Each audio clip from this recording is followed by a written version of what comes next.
Mr. Men Halloween Party by Roger Hargreaves. Mr. Happy had decided to have a fancy dress Halloween party, a trick-or-treat party. He spent a whole day decorating his house.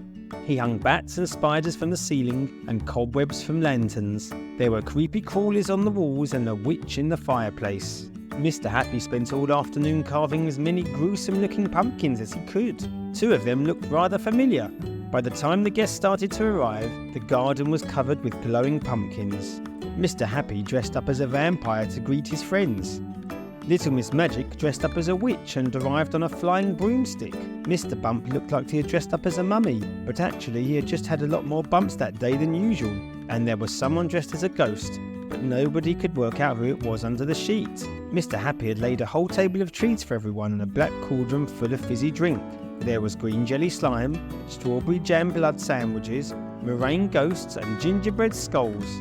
There were games to play as well, like bobbing for apples. Mr. Noisy won easily. Well, he does have a very big mouth. They played pin the tail on the witch's cat. Be careful, Mr. Clumsy, and they all admired each other's costumes.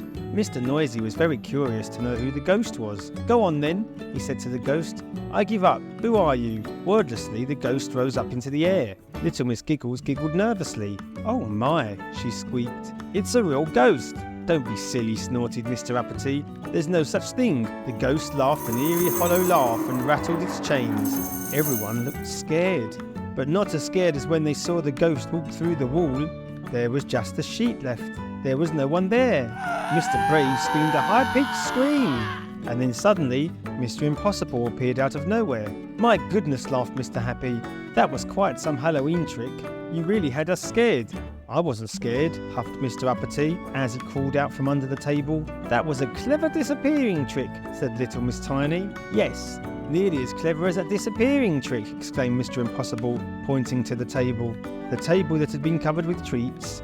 The table that was now empty. The table that Mr. Greedy was standing beside. A rather guilty-looking Mr. Greedy. A Mr. Greedy who couldn't help himself. A Mr. Greedy with a monster appetite.